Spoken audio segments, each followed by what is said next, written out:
So because the patterns show up in every time frame, technical analysis turns the market into an unending stream of opportunities to enrich ourselves. These patterns that the mathematical formulas identify show up in every time frame, from the smallest to the largest.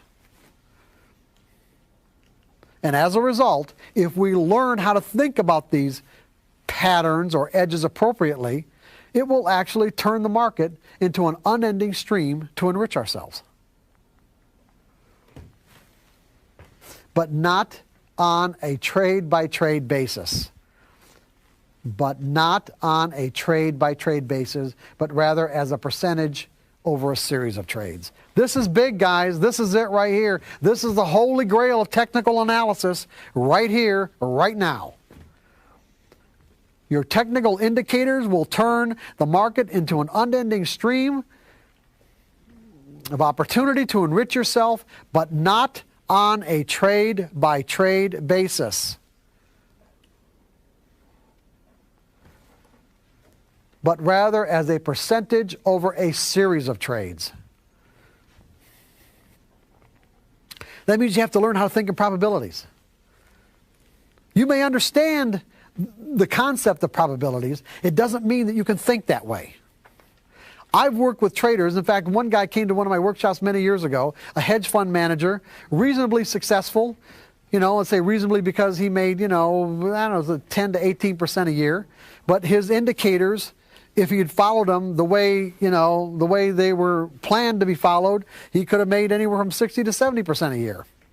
A little frustrated, came to a workshop, and then, some consultations afterwards. And one particular situation where he said, he put in a trade he'd been watching for months, finally got to his price level.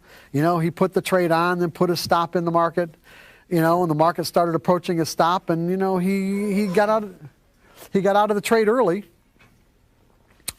The market didn't even hit a stop. He got out of the trade early, and then it just just fell to pieces because he was short. And in his direction, he wasn't in the trade. And he would have been someone who would have said that he understood the nature of probabilities because he majored in it in college.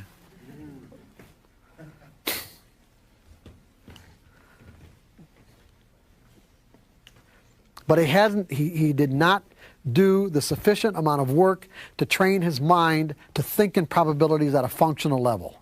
There's a huge difference.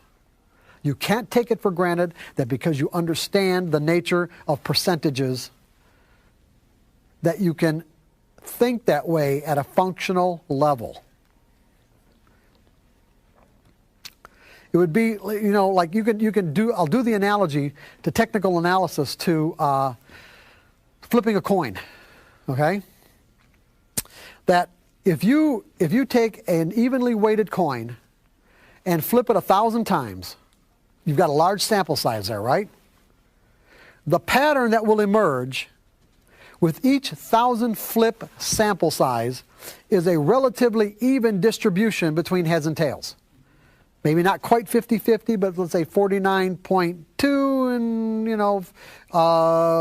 49.8 or something, whatever. There might be a little bit of more variance there. But in any case, that will be a pattern. See, that's a pattern.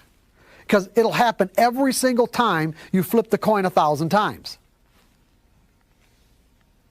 But within that 1,000 flip sample size, is there any way, since you're going to get an even distribution between heads and tails, is there any way that you can know for sure which individual flip is going to be heads and which individual flip is going to be tails?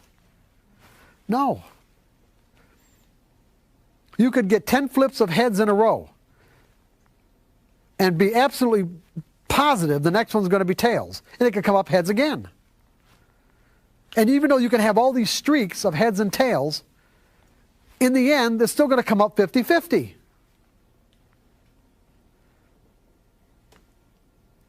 This is exactly the way technical analysis works. Exactly.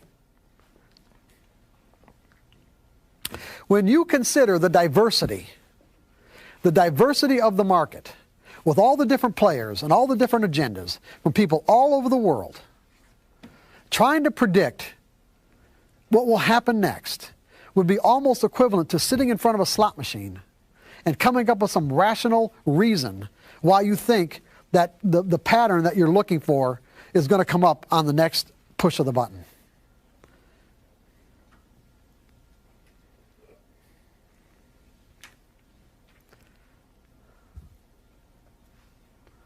It wouldn't make a lot of sense, would it? But the reason why we get fooled as traders, and we think of it in not this probabilistic way, is because when we put on a trade, we put on a trade for a reason. See, reasons are important in our lives.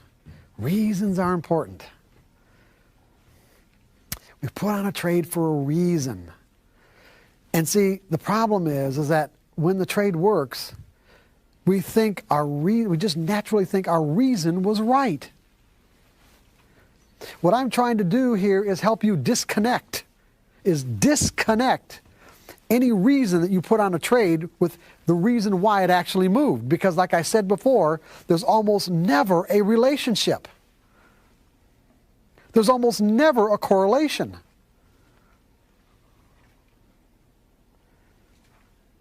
And so the next time that reason seems to appear in the market, we're gonna do the same thing, thinking we'll get the same result.